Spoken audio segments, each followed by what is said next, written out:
요양보호사 TV 이길원입니다. 오늘의 요양보호사 뉴스. 오늘의 요양보호사 뉴스는 요양보호사 상담소 밴드에 올라온 최근 질문인데요. 근로계약서에 법정 공휴일은 근무하지 않는다 라고 기록되어 있고, 그렇다면 추석 연휴 동안에 근로를 안 하면 공휴일 수당 못 받나요? 이런 질문입니다. 지난 8월 15일이 대체 휴일로 16일을 정했잖아요. 그런데 16일 날 일을 안 하면 돈을 못 받나? 이런 내용의 질문에 대해서 답을 드리겠습니다. 공휴일 민간 확대는 일요일을 제외한 소위 빨간 날이 유급 휴일인 거예요. 유급 휴일. 그러니까 근로계약서에 법정 공휴일은 근무하지 않는다. 당연하죠. 근무하지 않죠. 그렇다고 해서 돈을 못 받는 게 아니고요. 또 근무하지 않고 돈도 못 받는다. 그렇게 써 있어도 그 근로계약서는 무효입니다. 그러니까 문제되지 않고요. 법정 공휴일 민간 확대는 올해는 30인 이상의 근로자가 일하는 그 사업장에 해당돼요. 내년부터는 5인 이상의 사업장이 해당이 됩니다. 내년부터는 상당히 그 문제가 클 거예요. 이것 때문에. 일을 했다면 150%를 받습니다. 일을 안 하면 안 해도 유급. 그래서 월급에는 차이가 없습니다. 월급으로 받으면. 그래서 여러분이 그 법정 공휴일이 있는 달과 없는 달의 차이를 좀 살펴보셔야 돼요. 일을 안 하면 돈을 안 주는 걸로 알고 있는데 돈을 받을 수 있단 말인가요? 당연하죠. 네. 즐거움님이 그런 질문을 하셨고요. 법정 공휴일 근로 안 한다고 계약했는데 안 해도 되나요? 당연히 안 하는 거죠. 내가 사용자가 해라 그래서 동의하에 할 수는 있어요.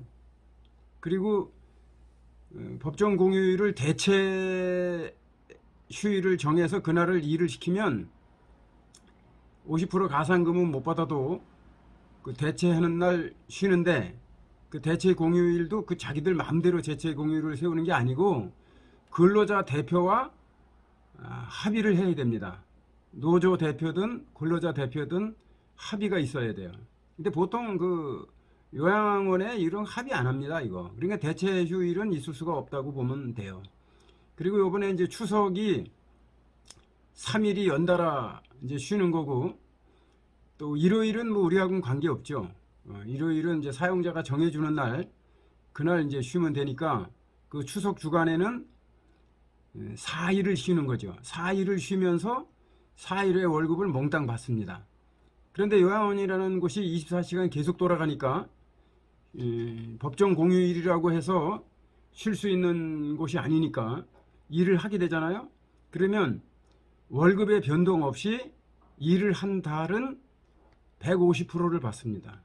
그러니까 보통 요양보호사의 임금이 8만 원이죠. 그러면 12만 원 받으면 됩니다. 그런데 추석 전후로 해서 3일 동안을 계속 일을 했다. 그러면 12만 원씩 36만 원을 받죠. 일을 계속하면. 또 근데 이게 교대 근무기 때문에 실제로는 일을 계속한 거나 마찬가지예요. 그날 B번이 돼서 일을 안 했어도 그건 B번이 아니죠. 일을 한 거죠. 그러니까 그 요양원에 교대 근무 하시는 분들은 36만 원을 받고 월급엔 변동 없이 그 유급으로 받는다. 이거 사용자에게는 엄청난 부담이 될 거예요. 그래서 이걸 착취를 많이 합니다. 그렇게 하시면 되겠고요. 재가 쪽도 법정 공휴일 해당되나요? 당연히 되죠. 재가는 일을 안 하면 없는 걸로 알고 있는데요. 그렇지 않습니다. 유급 휴일이라는 게 무슨 뜻이에요? 휴일은 하지만 일은 않지만 급여는 받는다. 그렇다고 해서 3시간 일하는 사람이 8시간 받는 건 아니고요. 3시간 일하면 3시간급을 받고요. 8시간 일하면 8시간급을 받고요. 근데 그 사람이 뭐 10시간씩 일을 했다. 그래도 8시간 받습니다. 그날은 일을 안 한 날이기 때문에 그냥 법정 시간만 받는 거죠. 그렇게 아시면 되겠고요. 요양보호사 뉴스 끝. 다음, 세계 최고 권위의 요양보호사 필수 노동법 하루 하나씩. 근기법 제24조 경영성 이유에 의한 해고의 제한. 을 해도 그 절차가 있어요.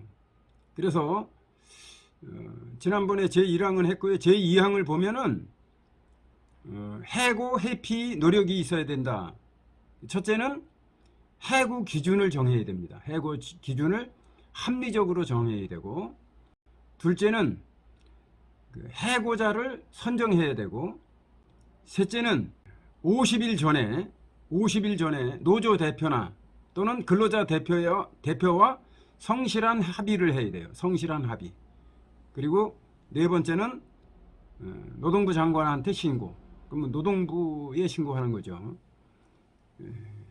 그런 의미에서 그 폐업하시는 분들, 이 폐업은 당신들은 폐업이지만 근로자는 맥없이 해고가 되는 거예요. 그러면 해고 회피에 노력을 해야 된다는 거죠. 전화가 오고 있어요. 네. 종료했던 걸 지우면 무슨 소용이 있어요. 선생님들한테 다 통보가 됐는데. 네, 부당해고 구제 신청했잖아요. 경영상 이유에 의한 해고의 제한, 그 절차를 위반했다고. 그러니까 그 경기지방노동위원회에서 글로 연락이 간 거지. 폐업했는데도 지원력이 없어. 그러니까 8월 8일 날 폐업한다고 공지한 거 아니에요, 그게. 그러니까 그날 자르면서 그날 그냥 통보하고 만 거 아니에요. 그러니까 여기도 보면 지금 내가 지금 유튜브 방송 중이거든요. 그 지금 녹화하고 있는데 지금 그 차례가 이 경영상 해고에 의한 차례야 지금. 그래서 지금 여기 녹화를 그 선생님 말이 여기 들어가 지금.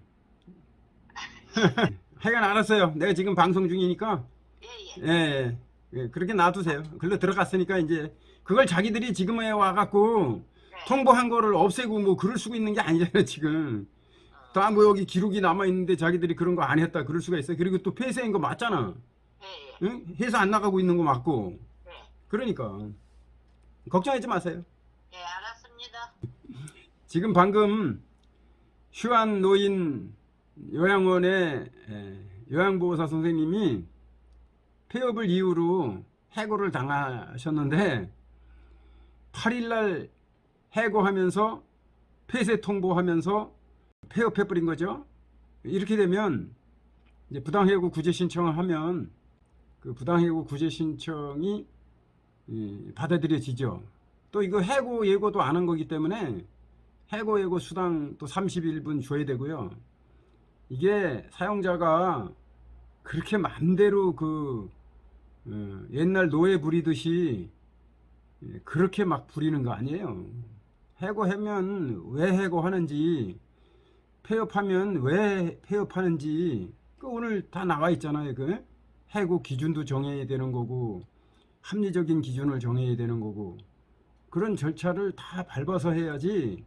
그리고 노조 대표나 근로자 대표하고 성실한 협의를 해서 가능하면 경영상 이유에 의한 해고를 회피해라, 피해라. 그렇게 지금 노동법은 정하고 있는 거죠. 오늘은 여기까지. 세계 최고 권위의 요양보호사 필수 노동법 하루 하나씩 끝. 요양보호사 TV 이기론입니다.